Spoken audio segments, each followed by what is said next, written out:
వేల కోట్ల లోటు బడ్జెట్తో పెన్షన్ కూడా ఇవ్వలేనటువంటి ఆర్థిక లోటు బడ్జెట్తో ఈ రాష్ట్రానికి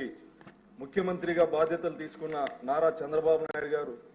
రాజధాని లేని ప్రాంతంలో ప్రభుత్వ కార్యాలయాలు లేని పరిస్థితుల్లో చెట్ల కింద బస్సులో నుంచి పరిపాలించి 1వ తారీఖు వేల కోట్ల లోటు బడ్జెట్ ఉన్నప్పటికీ 1వ తారీఖు ఖచ్చితంగా వృద్ధులకు, వికలాంగులకు, వితంతువులకి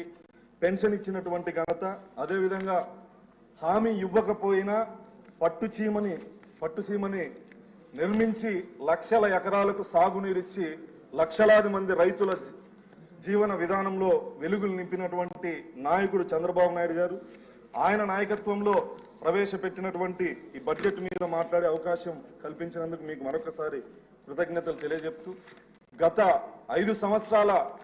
వైసీపీ ప్రభుత్వంలో అన్ని వ్యవస్థల్ని నిర్వీర్యం చేయడం జరిగింది. అన్ని వర్గాల ప్రజల్ని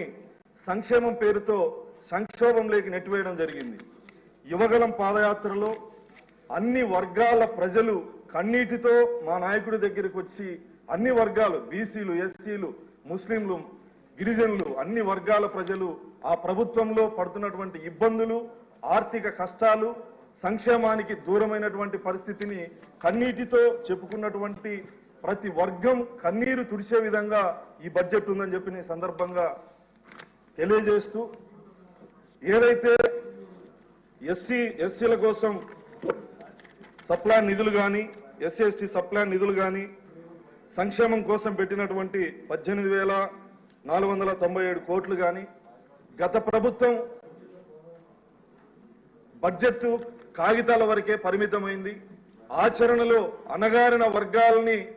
జీవన విధానాన్ని పూర్తిగా నిర్వీర్యం చేసి వాళ్ళని మళ్లీ పేదరికంలోకి నెట్టివేసే విధంగా గత ప్రభుత్వం బడ్జెట్ ఉంది. ఈ ప్రభుత్వం ప్రవేశపెట్టినటువంటి బడ్జెట్ ఖచ్చితంగా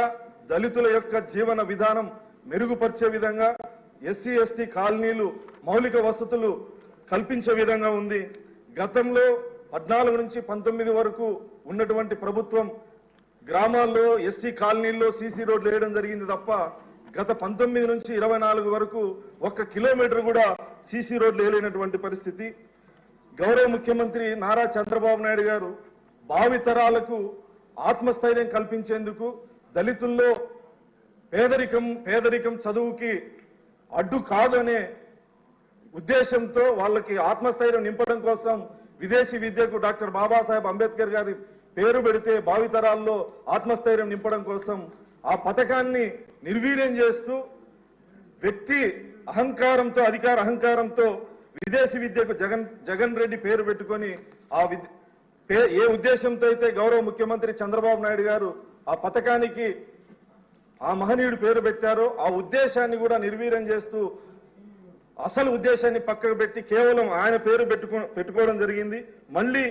చంద్రబాబు నాయుడు గారు ముఖ్యమంత్రి అయితేనే మహనీయుడి పేరు మళ్ళీ పెట్టినందుకు ఈ సందర్భంగా ఒక దళిత శాసనసభ్యుడిగా కృతజ్ఞత తెలియజేస్తూ, అన్ని రంగాలు, వ్యవసాయ రంగం, పంచాయతీ రంగం, అన్ని రంగాలకు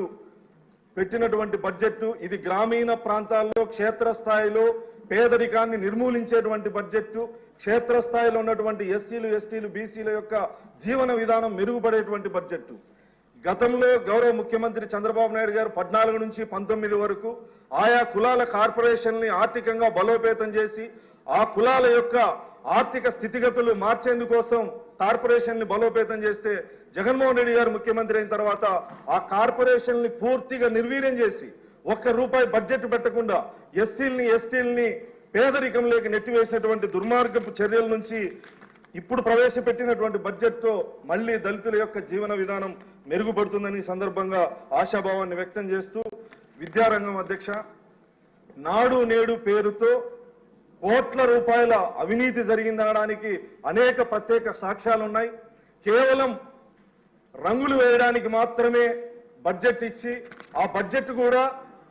మొత్తం సెంట్రలైజ్ చేసేసి సిమెంట్ బస్తాలు కొనాలన్నా